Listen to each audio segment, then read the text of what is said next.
Smart objectives. One of the major question, and we always practice SMART. We know what is smart objectives, but the question is that are we able to recognize the questions related to the smart objectives? There are the several, questions which are tricky, and an examiner use the distractors that confuse teachers to choose the correct option. And this is not simple as it is here. Defining smart objectives is something different, but identifying and designing smart objectives are really hard. So today in this video, we are going to discuss the how to, the recognize, or how to identify, not recognize, identify the questions or smart objectives in the exam. Let's see. So here are some questions I wanted to share with you, as well as to discuss and explain, make it easier for you. Number one, as you can see, this question says that which of the following teaching objectives needs to be rephrased. That means there is something wrong with these objectives. Now, what exactly is wrong? Let's find out. As we know that when we are designing the objective, that we have to use the Bloom's taxonomy and the action verbs from the Bloom's taxonomy. So one of the tip I'm giving you, that whenever you have, these questions, whenever you face these type of the questions, you have to directly look to the action verbs. Number one, recognize, determine, record, compare. As in previous lesson, we discussed that examiner can check whether you know the levels of the cognitive, psychomotor, or affective domains. If you know that how you can increase the level or complexity of the designed objectives. Are you able to identify that which objective belongs to the which cognitive ability or any other domain of the Bloom's taxonomy? So here we are going to discuss that which objective needs to be rephrased. That means there are some error. Let's recognize. As we said, that the objective should be smart, right? And you are familiar, maybe in the PDs you have discussed several times, and that the trainer explains what are the smart objectives. I believe that that's only till the definition and just for explanation, but they never designed these objectives in front of the teacher. There should be an example that if I want to design a smart objective, how exactly it look like. How can I say that this is a specific, this is a measurable, this is achievable, this is relevant, this is time bound? How do I know what are the factors that are, that I have to consider when I am going to design the lesson plan? How can I make the smart the objectives smart? Let's see. This set is specific. Now, specific, that means what you are going to teach. Number one, right? Now, what you are going to teach, let's suppose if you are going to teach about the water cycle, right? In water cycle, what you are going to do? Let's see. Measurable. It should be measurable. Measurable, that means like what? Write 3 steps of the water cycles. 3 steps. Now, what are the steps? You can say the evaporation, you can say condensation, or you can say precipitation. Is this a measurable? Yes. Specific, water cycle. Measurable? Yes. How many I have to write it? I have to write it 3 steps of the Water cycle. Second, can I achieve these 3 steps? Yes, in certain time frame, in 45 minutes of your session or 40 minutes. Yes, I can identify or I can explain 3 steps of the water cycle. Yes, for sure I can. Number 2, it should be relevant. Relevant of what? Topic. Whether it's the previous topic that you have taught or the topic you are currently teaching, just as I said, water cycle. Time-based, okay. Set a realistic but ambitious and end date to clarify task priority and increase the motivation. That means when we have to teach this one, that means there should be a time of the teaching you. Students are motivated. There's a positive learning environment. There's this concepts that students want to know. There is something information that is a previous, there's something, the information that needs to be more retained or increased. Now, this is actually the structure how we have to, the right smart objectives. I'm sure now we are going to discuss the question and you can easily answer this question that where is actually we need to rephrase it. Let's see. 1 second. Here. This says determine. Determine 3 basic. Is it measurable smart objective? Yes. They said should record their observation about burning candle. Yes. Observation needed, burning candle. Okay, this is a burning candle. I can observe it. Is it measurable? Yes. Students should compare desert climate and temperature climate. This is a comparison. Can I do it? Yes, I can. Now, this says about the recognize the reasons of behind catching the flu. Actually, this is not measurable. How? What are the reasons behind catching the flu?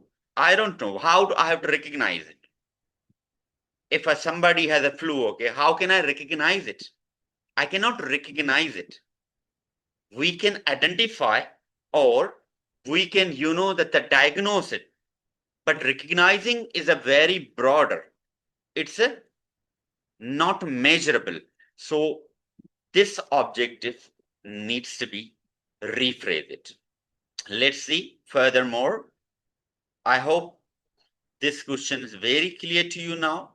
How to design smart objectives in the lesson plan. Let's see. The student should recognize the reasons behind the catching flu. Now, from how we can recognize that this flu is because of this reason, this flu because of this reason, we cannot, it's a flu, okay. We cannot recognize flu is flu. We have to diagnose it. Is it a viral or bacterial, whatever is in it? So how we can rephrase it? The student should identify and explain factors that contribute to the transmission of the flu. Is it measurable? Yes, it's a measurable. So the record of all their observation means burning of the candle. Is it measurable? Yes. Compare a desert climate and temperate climate. Is it measurable? Yes, it's a measurable. Moving to the next question. This question says that which of the following practice may reduce the test objectivity? Now, for that, we need to understand what is test objectivity. If we don't know test objectivity, it doesn't mean that the objective questions like this. It doesn't mean the subjective question. This is talking about, that the kind of the validity, to increase the validity, kind of, but there's a big difference between objectivity and validity. So objectivity, that means biasness. There should be no biasness or favoritism. Okay. How we can avoid it? Okay. Biasness of the test. Now, objectivity, in other words, we can say that test should be free from errors. Note it down. Free from all ambiguities, free from all errors. For example, if you are using repeated questions, MCQs. MCQs has a dual meaning questions. Is it objectivity? Yes, that's objectivity. Questions are not clear, even though the spelling errors. So let's see what are objective. Not having a test specification, that means this is wrong. It's not reducing, it's increasing, the objectivity. Using answer sheet and essay questions, it's increasing the objectivity. That means you are giving them the answers to cheat. It's a biasness, including true and false questions in the test. Now, this is a little bit, related, because when we are giving the true and false questions, that make little bit sense, okay? But true and false, even they can cheat it, right? They can be easy. So if you are designing the test easy, true and false, maybe you can make it the similar, true and false. Maybe you can do it the all true and false and ask students, this is all true, this is all false. So this is not actually reducing, but including open questions, open-ended question. Now, open-ended questions actually reducing the objectivity, because student has to write from their own mind. They cannot, that copy it. There should be, no type of errors, kind of that. We cannot say that they have to use more cognitive ability. And while teacher will be checking, teacher will be using the rubrics. And teacher can easily identify that these answers are similar or different, by comparing the students, the answers. That means that's reducing the objectivity and free from the error. I hope this question is also useful to you. Let's see. Furthermore, key factors of the objectivity. There should be clear, unambitious questions, consistent score, like you have to grade appropriate according to assessment tool, freedom from personal bias, as I said, use of answer key or rubrics, use the rubrics while we are checking. In open-ended, we cannot use the answer key because they are the divergent answer. So everybody has to write their own answer. We'll be applying the rubric.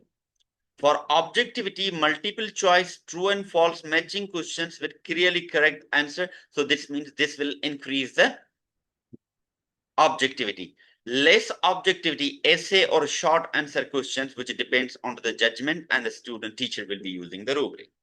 I hope this question is also clear to you now. Even though if you have a question related to that, or if you think you are not agree with a certain point, please write me an email, drop the comments.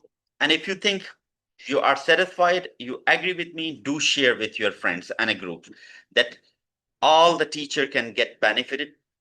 If you are a subscriber, please turn the bell notifications that you can get notified for upcoming videos. I will be keep uploading the videos for the 15th June. Which of the following most likely to equal opportunities? Now, equal opportunities, that means what? To satisfy the needs of the students here. Giving all students opportunity to participate at the class. This is the distractor. We have 30 students in the classroom. Out of 20 are the normal, 5 are the SEN students, and 5 are the gifted. If you are letting them to allow to participate, are you satisfying the need equal opportunity? Of course not. The question you have given, that's a difficult. So maybe gifted and talented can answer, but the SEN students cannot answer. So what we have to do, giving students various multiple activities, allowing them to progress according to their abilities. Students using classroom assessment, it has nothing to do. Giving students standardized tests has nothing to do. Equal opportunity based on, again. Now you may be, satisfying, you have a question that then why it's not equity. At the same time, it's equity, but we are giving equal opportunity based on a need here. But if we have the equity option here, we'll go for the equity as well as, not for this one. The options defines the multiple activities. That means we are giving them based on acuity as a need. Why is it important for the teachers to help students over misconception? Note it down. Misconception means this is a learning barrier. Learning barrier. Now, learning barrier, without removing this learning barrier, we cannot teach it. So misconception reduce the motivation? No. It is not reducing the motivation. It has nothing to do with the motivation. It's a barrier in the learning. Misconception reduce students' engagement. It's not all about, that the engagement. Misconceptions, sometimes, misconceptions reduce the students' intellectual flexibility or cognitive flexibility. That means switching from one idea to another idea. No, misconception is actually barrier. It's a blocking to get the new information. So this is, we call we cannot move to teach a new skill or further skill without, removing the learning barrier. If there's a learning barrier in the classroom, please stop it and then remove it. So these learning barriers can be anything. As I said, misconception, this actually question has been taken from the somehow oppressed pedagogy. Oppressed pedagogy, who has given oppressed pedagogy? Paulo Freire. He was the one of the theorist and the pioneer theorist of the pedagogy of oppressed. This is another story we'll not be discussing right now. Paulo Freire.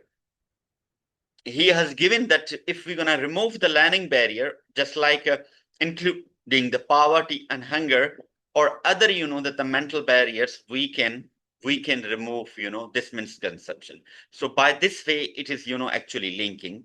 So learner must become aware their reality, critical consciousness, traditional banking, models of education where students passively receive knowledge, reinforce misconception and power imbalances. True learning involves dialogue, reflection, and problem solving. So this can be only possible by removing the misconception, learning barriers. I hope these questions are going to help you. And if you think there's other questions that's related to this, please do share with me. I'll be trying to answer as soon as possible to give maximum number of the questions for 15th June. Hurry up. If you want to join our course, please.